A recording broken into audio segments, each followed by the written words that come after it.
I think we have an emergency. I think we have an emergency.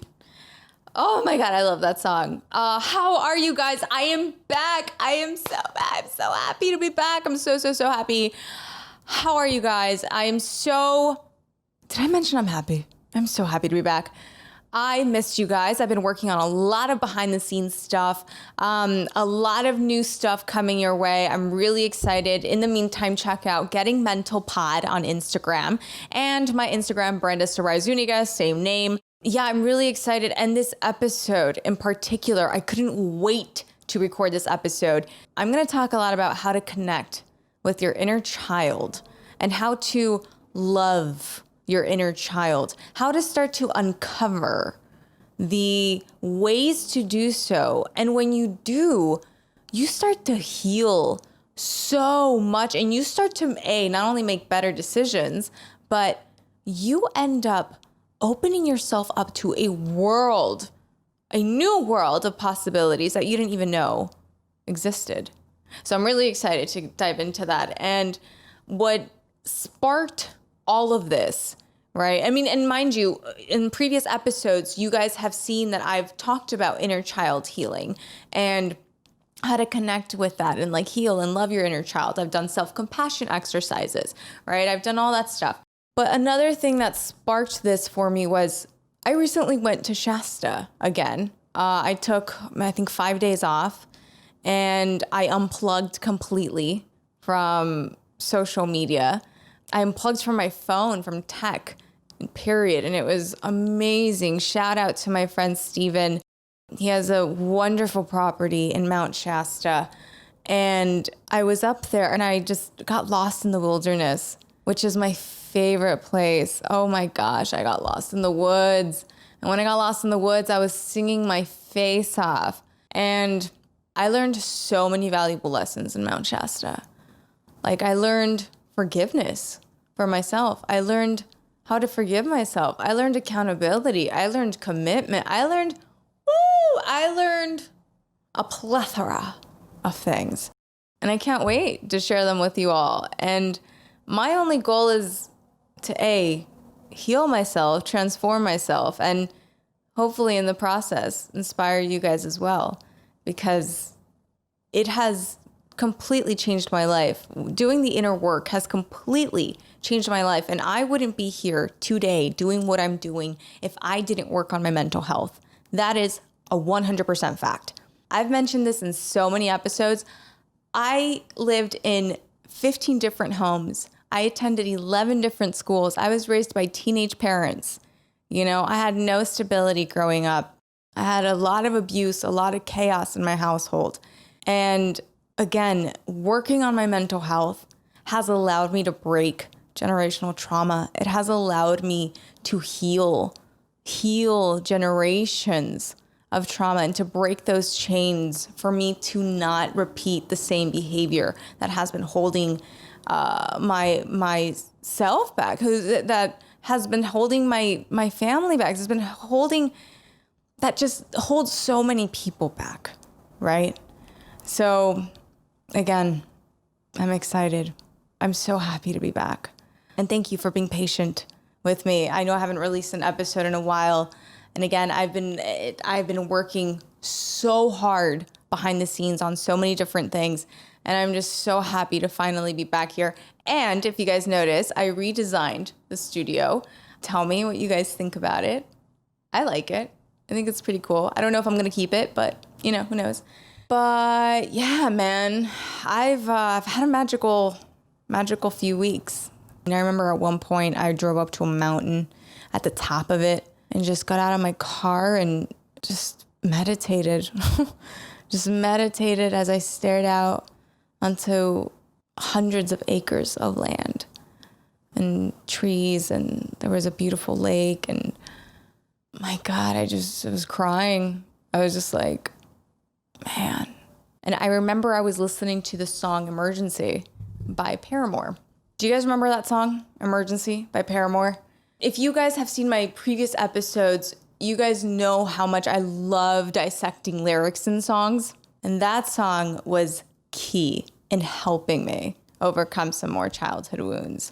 like in relationships, romantic relationships. As I've mentioned in previous episodes, we all exhibit 3 attachment styles: avoidant, secure, or anxious. There's a 4th, there's a subtype called anxious ambivalent, which is a mixture of anxious and avoidant. And so the anxious wants connection really bad, wants to get close, right? And the avoidant avoids it. They're both operating on the same level. They actually both fear intimacy, but they're on the opposite ends of the spectrum, and they both display their attachment styles in different ways, but it all boils down to the same core problem, which is fear of intimacy. So I am a reforming, anxious, attached person, as I've also mentioned in previous episodes. So I've worked really hard to transition into a secure attachment style. Now, with that said, there will be times where I'll teeter, where I'll teeter back and then I reel myself back in. And I found myself teetering back a few weeks ago. And I remember I listened to that song and it was like light bulb moment went off. And it was the lyrics that really spoke to me. For example, in the part of the song that she says, "And you give up every chance you get just to feel new again." So that to me spoke of, oh my gosh, Brenda, commit. Don't give up right away. Let things play out. Don't be so quick to go, this isn't going to work out, and dip. Don't be so quick to do that. Give somebody a chance, give a guy a chance. And there was another part of the song that, oh my gosh, when I heard it, I was like, oh, this is my inner child screaming at me. And it went, "If you thought I'd leave, then you were wrong, 'cause I won't stop holding on." That was my inner child going, oh, I ain't leaving. You think you getting rid of me? I ain't leaving. So the more you try to push me away, the more I'm going to cling on to you, Brenda. And this is little Brenda. This is 4-year-old little Brenda. She's like, I ain't going anywhere. You gonna love me. And you gonna give me attention. I need attention from you. Not anybody else. Not any dude. But you. I need attention from you. And that's the only way I'm going to shut up. That's the only way that you're going to get me to stop nagging you about attention. And it was like, oh my God, mind blown. Another lyric that spoke to me was, "And you do your best to show me love, but you don't know what love is." And I was like, dang, what is love? It's so good. Love takes time, right?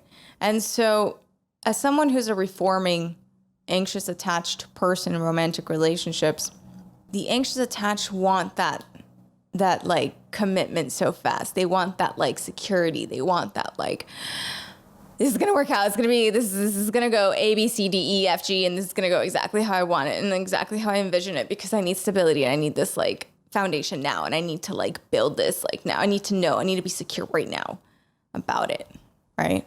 And so, but that's not how it works. And love takes time. To build a true love, it takes time to get to know someone. And that means having to deal with the uncertainty and going with the flow. And that was a really big moment for me. So yeah, Mount Shasta was so amazing, so healing. I cried so much. In the best way, though. I mean, there's a lot of release. I was very tired throughout the trip, but yet energized internally, if that makes sense. I was energized and I was so happy because I knew that I had now discovered a new level of myself, and I've gone deeper with myself, and I learned a new level of love and trust, and it just made me feel so good internally. Externally, though, I was exhausted and I was so tired. And this is where I learned forgiveness, this next part. I told a friend I was going to meet up with him on my way back down from Shasta, and I really was not feeling well. Now, this was my fault because I should have been clear and I should have said, you know what? I can't meet up. But I really did try. And at the end of the day, long story short, I couldn't meet up because I was exhausted. And I should have just said that. I should have used effective communication and, communicated that from the beginning. Then I was upset because now I let my friend down. And all of a sudden, though, like 4-year-old little Brenda started to panic. And this is when I was like, what's going on? Like, why am I panicking inside? And all of a sudden, this wave of, oh my God, we're not perfect. We just let someone down. We just let a friend down. We're not perfect. Oh my God. Like all of a sudden this just came about and I didn't know where, obviously now I know where it was coming from, but at the moment I was like, why am I freaking out?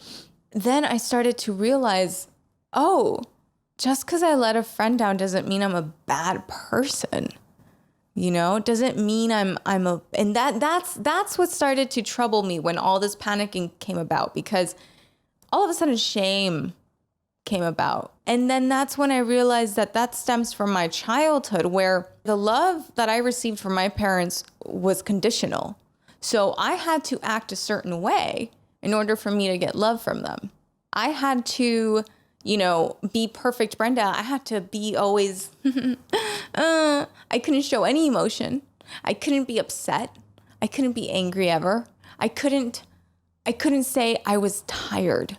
I couldn't say I'm exhausted. I couldn't say I really wish I could meet up, but I can't because I'm exhausted and I really have to take care of myself right now. Like that was never a conversation or a topic in my household. And so I've worked very hard on that. But of course I'm human, so I'll teeter sometimes. But here's the thing. I'll go back to just, I'm human. I'm not perfect. And I want all of you guys to remember that too. We're all human. We're not meant to be perfect because perfect does not exist, And I learned so much in that interaction with myself on the drive home, because when I was first consumed with shame and all of a sudden I'm bad, and I saw my 4-year-old self, freaking out. Then I saw Brenda, adult Brenda, comfort the 4-year-old little Brenda, going, hey, we're not a bad person. It's okay. It's okay to want to take care of ourselves first, but we just got to communicate that next time, but it's okay. And it's actually necessary. And all of a sudden I saw 4-year-old little Brenda go, really? Adult Brenda goes, yeah, I got you. In that moment, guys, like, oh man, I'm like trying not to get emotional right now. But in that moment, I learned what it was to like truly forgive myself. I felt this relief. And so that was magical. And then for the grand finale of the most magical week ever, I come home. I actually went on a couple of dates. Our second date was incredible. Really, just honestly, one of the most amazing dates I've ever been on. Actually, I'm going to say it was the most magical date I've ever been on. But, and there's a but, I noticed that towards the end of the date, I was starting to put up a bit of a guard. I was starting to put up those walls again. And I realized that in putting up these walls, I was trying to protect little Brenda, right? And so I even noticed myself starting to act a little different. And by act a little different, I mean, I started to notice that I began to shift the conversation more on a superficial level. Not so much deep getting to know the person, but more of, look what I can do, as far as achievements, accolades, work, and all that stuff. And so as I was protecting little Brenda, I remember I went home after the day. It was great. And then the next day, I started to hear little Brenda again. And she was like, why hasn't he texted? Right? And so I called a girlfriend. And I was like, dude, what the hell's wrong with me? And she goes, can you wait 24 hours? You just had the most magical date ever. I was like, I know this is not me. I know. I am fully aware of this. This is not me. This is little Brenda, and she's annoying the hell out of me right now. She won't shut up. My gosh, she's so annoying. She's exhausting. And then I pictured little Brenda. As soon as I said that, I like saw little Brenda going, just so hurt. And I kid you not, in that moment, I was like, wait a minute. She's not being annoying. She's expressing her needs. She's wanting me to nurture her. She's wanting me to give her her needs. She's expressing what she needs. She's telling me, she's yelling at me what she needs from me and what she wants me to do. And again, those lyrics from Paramore came into my head. And you do your best to show me love, but you don't know what love is. And then I was like, oh my God, she's telling me I don't love her. And I do. And so then in that moment, I was like, oh, no, I got you. And I'm the only person that can give that to her. Only person, no one else. Because anybody else could be fleeting. It's not a stable, secure thing. The only thing that's stable and secure is the foundation that I build within myself. And in that moment, I hugged myself and I told little Brenda, I'm sorry. You're right. Thank you for expressing your needs to me. I got you, and I'm never going to leave you. Thank you for reminding me, because every time you remind me, you put me on the right track. So thank you. So, yeah. Man, what a magical week. It didn't work out with the guy. Didn't work out. It's okay. But it was a beautiful week where I learned forgiveness, accountability. I learned to continue to nurture and heal my inner child. And in doing so, I just opened so many more doors to love and different types of love within myself. And every time I do that, I build an even more solid foundation within myself. And in the process, to nurture her and to give her the needs that she never received growing up. And I have that power. I have that power. You have that power. We all have that power. We just have to recognize it, realize it, and act upon it. So I'm going to leave you guys there. This was very healing for me. I hope that my story and my week inspired you guys to connect with your inner child and start healing those inner wounds that are holding you back from reaching your full potential, because we all have a unicorn spirit inside. We all have the potential to be great. We all came here for a purpose. And when we learn to heal ourselves, that's when we can inspire others to do so. We lead by example, right? And if I can do it, you can do it too. All right, guys, I'm checking out. I love you all, and I'll see you guys next week.